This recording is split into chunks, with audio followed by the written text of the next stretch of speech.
Boa tarde. Hoje é sexta-feira, dia 15 de maio, e estamos dando início ao programa de estreia do canal Ermira Cultura. Meu nome é Rosângela Chaves, sou jornalista e editora do site Ermira Cultura. Ao lado de Rogério Borges, jornalista e também editor do site Ermira Cultura, nós estamos dando início, a partir desta semana, a um programa semanal que vai discutir sempre temas relacionados ao universo da cultura. Neste programa de estreia, a gente vai discutir a literatura distópica. Tudo bem, Rogério? Tudo bem, Rosângela? Olá para todo mundo que está assistindo o canal da Ermira aqui no YouTube, na nossa estreia.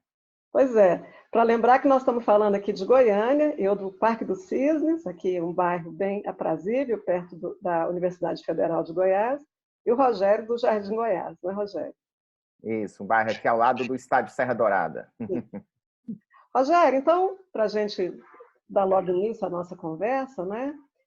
Como o tema é sobre a literatura distópica, bom, então só para a gente pensar um pouquinho, né, a respeito desse momento tão difícil que nós estamos vivendo, né? A gente tem aí uma situação de uma pandemia, né, provocada por um vírus que surgiu na China, um vírus misterioso, né, ainda cujas consequências, né, todo dia estão se mostrando novas consequências, né? É um vírus ainda que está sendo investigado, que a gente não consegue ainda saber qual que é o seu alcance, né? O que ele pode fazer no corpo humano, que todo dia surge mais descobertas, né? Milhares de pessoas já afetadas, né, em todo o planeta, né, contaminadas, já milhares de mortes. Aqui no Brasil, uma situação que se agrava cada vez mais, né? E, por outro lado, a gente vive também um tempo político muito conturbado, com a ascensão de partidos de extrema-direita, né, não só no Brasil, mas também nos Estados Unidos, na Europa. Bom, quando a gente lembra, né, falando da literatura distópica, a gente tem três autores aí que formaram, que se chama a Trindade Distópica do século XX. Né? Nós temos o George Orwell, que escreveu o seu clássico, 1984. Temos o Aldous Huxley, que escreveu Admirável Mundo Novo, né? E depois, um pouco mais adiante, na década de 60, o Anthony Burgess, que escreveu também um clássico, depois foi para as telas do cinema, né, pela mão do Kubrick, né, a Laranja Mecânica. Bom, na sua opinião, tendo em vista tudo que a gente está vivendo agora, né, esses três autores se espantariam com essa realidade que nós estamos vivendo agora, ou eles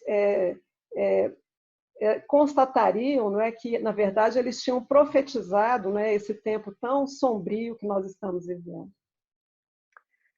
Olha, Rosângela, eu acho que eles não se espantariam, não. E acredito até que na época em que eles escreveram isso, também havia uma ameaça mundial pairando, né? A gente pensar que foi no pós-guerra, depois da Segunda Guerra Mundial, e foi um período de intensificação da Guerra Fria, com vários conflitos pipocando ao redor do mundo. É um período em que aconteceu a Guerra da Coreia, depois iniciou a Guerra do Vietnã, já no final dos anos 60. Se a gente parar para lembrar que em 62, né, assim, houve a crise dos mísseis, que quase levou o mundo a uma conflagração mundial, né, por conta da crise entre Estados Unidos e os mísseis soviéticos em Cuba. Então, assim, nós temos aí uma série de fatos e eventos que também traziam a incerteza sobre o futuro. E talvez isso tenha, de alguma maneira, incentivado esses autores a pensar que futuro era esse.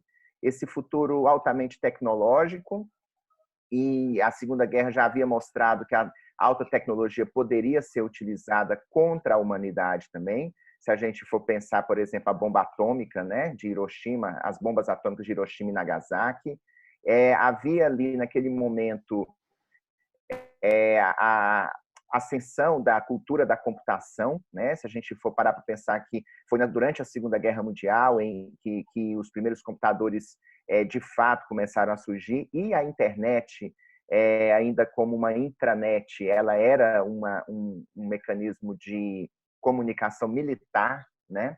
Então, a gente tem uma série de questões aí que podem ter inspirado esses autores a pensar em um futuro que era incerto, que trazia tecnologia no seu bojo, mas que nem sempre essa tecnologia era exatamente a melhor coisa para o mundo e para o homem. A gente vê isso em 1984, a gente vê isso no Admirável Mundo Novo, sociedades extremamente tecnológicas, mas extremamente autoritárias, extremamente distópicas mesmo, né? Em que loucuras eram feitas e legitimadas, institucionalizadas.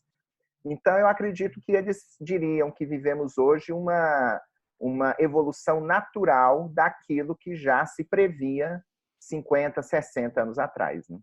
E o interessante é que, como todos pensaram a tecnologia, não é assim, não como um instrumento libertador, né? Quando a gente, você já se teve uma utopia que a tecnologia poderia até libertar o homem do trabalho, né? Para as pessoas se dedicarem, né, às suas atividades criativas, né?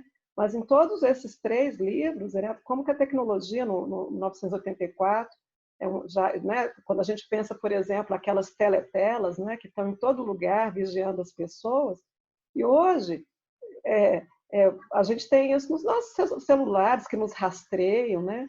Quando eu, eu, eu, como você, somos professores também, eu costumo falar muito para meus alunos que o Google sabe mais da gente do que a gente mesmo, né? Porque É verdade, é rastreia verdade. todos os nossos, quer dizer, toda a sua vida virtual, o Google sabe tudo que você faz, não é? Então, como é que isso está rastreado? No Admirável Mundo Novo também, aquela sociedade também muito, né?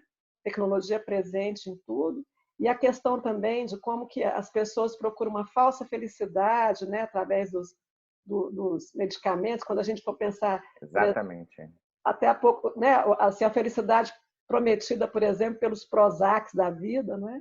E, Exatamente. no Laranja Mecânica também você tem um estado também militarizado, né, que usa da tecnologia também, combinado com uma violência, né,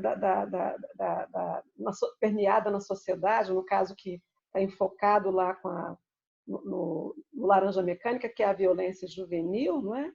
E que são elementos que estão assim assustadoramente presentes hoje na nossa sociedade, né? Impressionante. E Laranja Mecânica, por exemplo, se prega a cura, né, a cura da violência por mais violência, né? E se prega ali no Admirável Mundo Novo uma sociedade que tenta coibir, eliminar os defeitos, uma sociedade que se retira o elemento humano para que se planifique tudo, para que tudo tenha seu lugar, para que cada um tenha a sua função específica, e às vezes até prevendo a questão da manipulação genética, a questão de como você deveria criar seres humanos que fossem absolutamente perfeitos, que fossem absolutamente infalíveis, né? E a gente vê isso um pouco hoje, isso está na essência de uma linha pseudocientífica do final dos anos do século XIX, que é a eugenia, né? E que foi o que orientou muito do que o nazismo fez nos campos de concentração e que não deixa de estar presente, infelizmente, atualmente, no discurso de que a pandemia vai matar só os velhos e os doentes, como se isso fosse absolutamente aceitável, como se as pessoas que são velhas e doentes pudessem morrer para que a sociedade ficasse numa situação de, digamos assim, de maior infalibilidade, de uma certa pureza, bem entre aspas essa palavra, mas é isso que a eugenia prega de alguma maneira, né? Rogério, e não só os velhos e os doentes, e os pobres, né? Porque eu me lembro que acho que foi semana passada um presidente aí de uma dessas corretoras famosas aí do mercado financeiro deu uma videoconferência falando assim, não, a pandemia na classe alta já, como eu falo assim, já tinha chegado naquele platô, não é? Que essas terminologias estão sendo usadas agora. Então, tipo assim, agora é com os pobres é que morram, né? Quer dizer, uma forma também assim, de extermínio também das populações mais miseráveis, né? E que são as populações também negras, né? Também, né? Porque Exatamente. né, acaba sendo uma forma também de genocídio, né? Das populações pobres e negras, né? Porque é a realidade do nosso país, né? Exatamente. E algo que já aconteceu nos Estados Unidos. Esse fenômeno da morte com a pandemia de coronavírus ter atingido muito mais a população negra é algo que já se constata nos Estados Unidos, que também tem uma desigualdade racial muito evidente, muito forte, e isso lá já está sendo constatado. Nas mais de 80 mil vítimas fatais que o coronavírus fez nos Estados Unidos, uma boa parcela, inclusive, assim, mesmo você pegar os recortes populacionais entre brancos e negros, a porcentagem da morte entre os negros é muito maior. Isso está acontecendo no Brasil.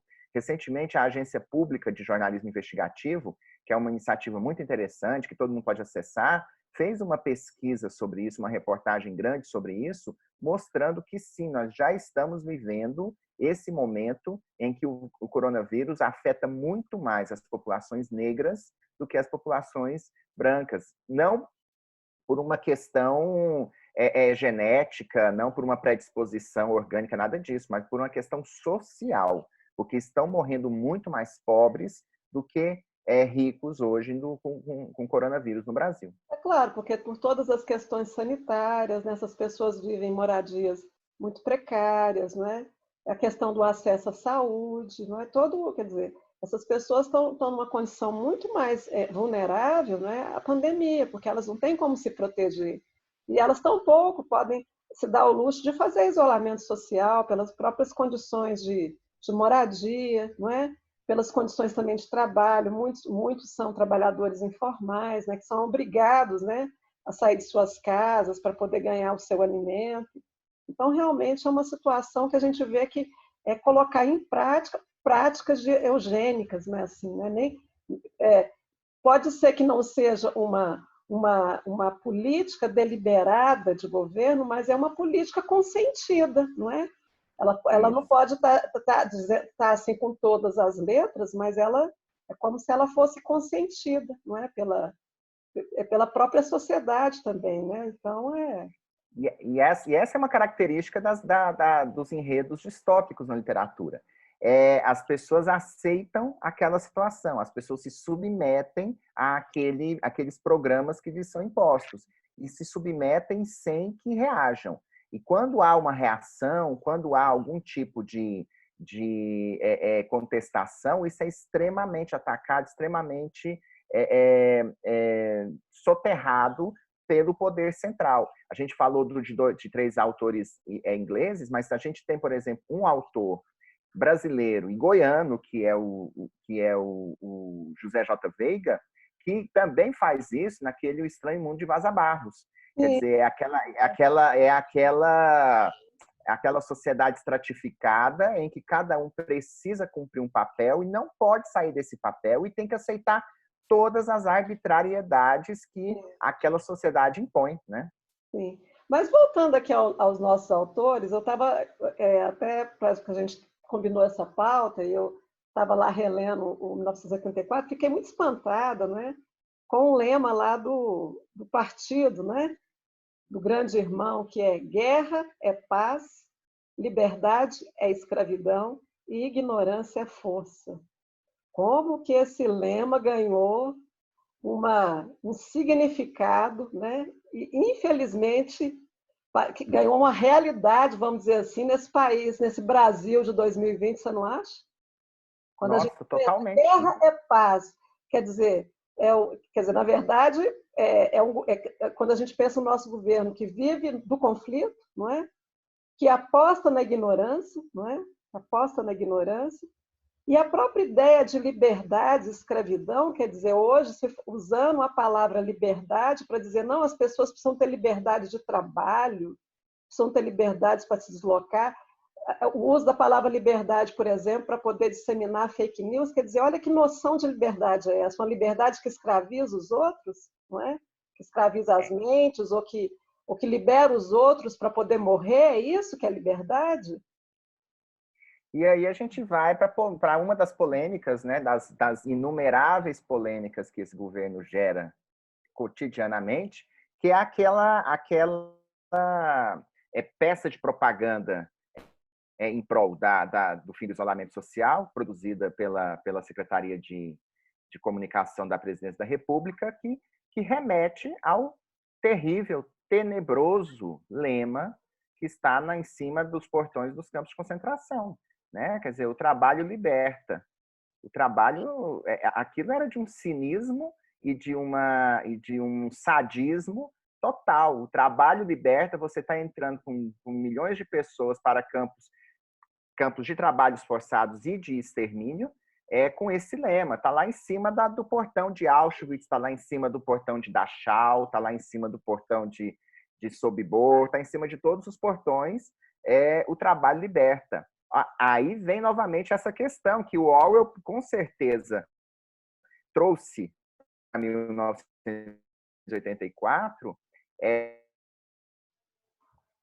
Está travando um pouquinho só. Liberdade, né? Então, eu acho que é bem muito isso, né? Então, acredito que essa maneira de falar do trabalho libertar, ela remete muito à mesma fonte, à mesma origem do que a gente falou da eugenia e que foi colocado muito em prática na Segunda Guerra Mundial pelos nazistas e que, infelizmente, está por aí, está permeando um certo imaginário por aí.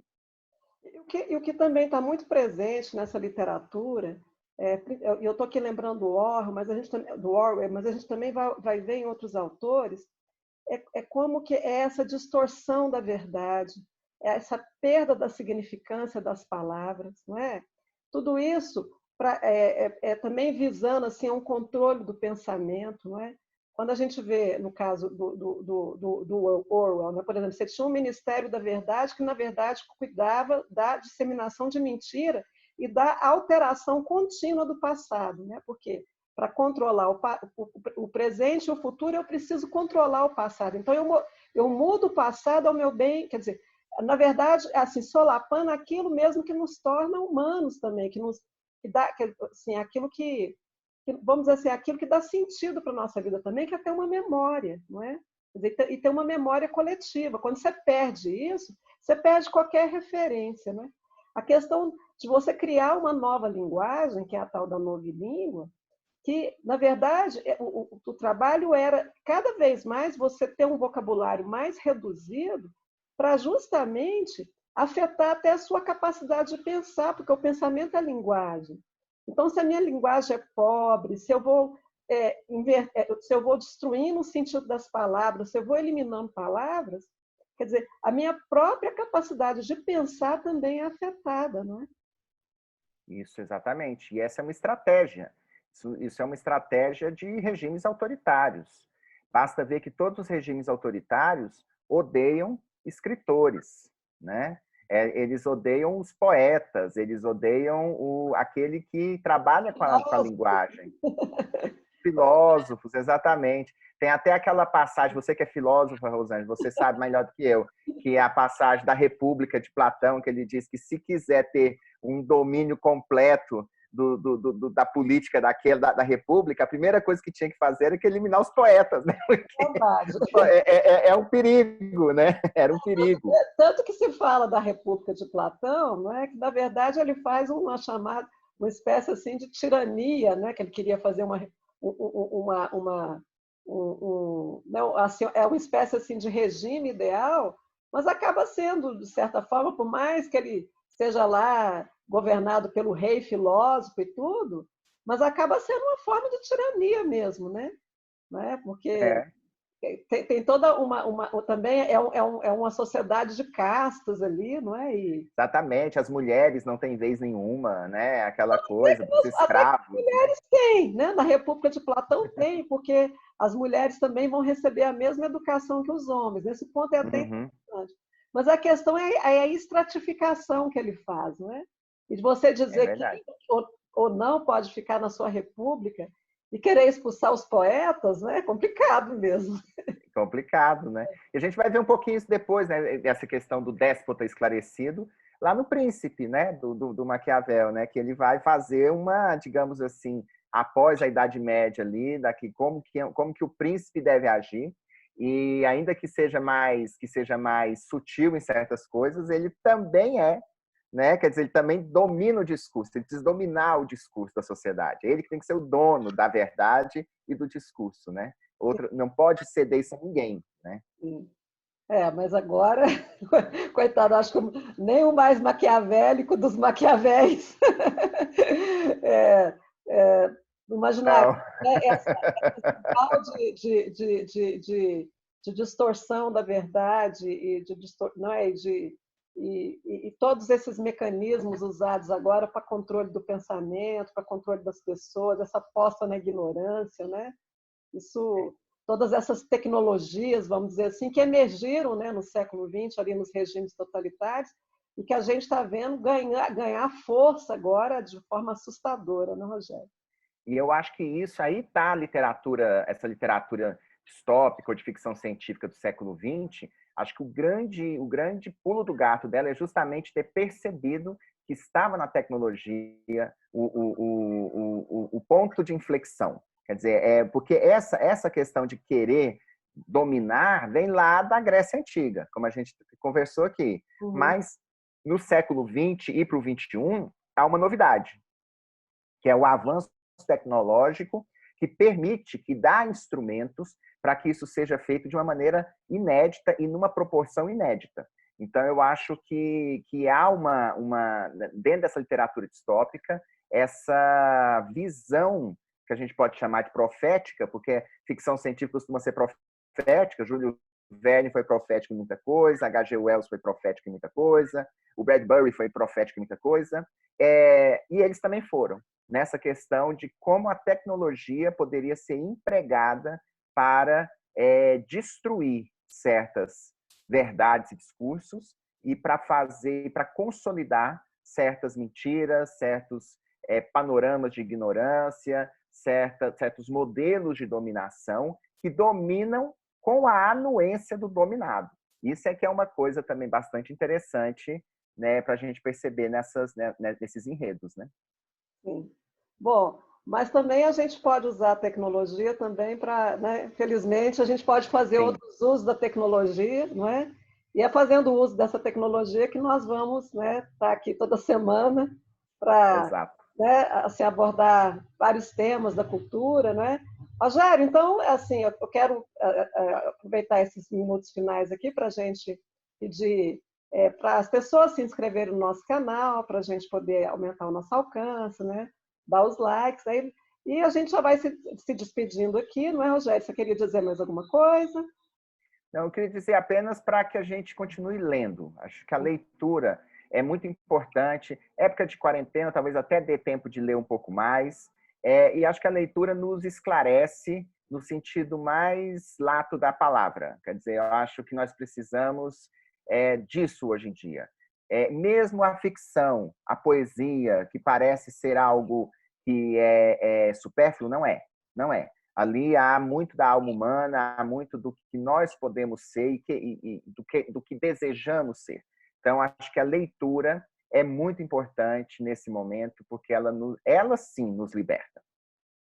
E é para falar de livros, falar de filmes, né? Falar de todo esse universo da cultura que a gente vai estar aqui toda semana, eu e o Rogério, e também queremos trazer convidados, né? Então, um abraço e até mais. Tchau. Tchauzinho, gente. Tchau.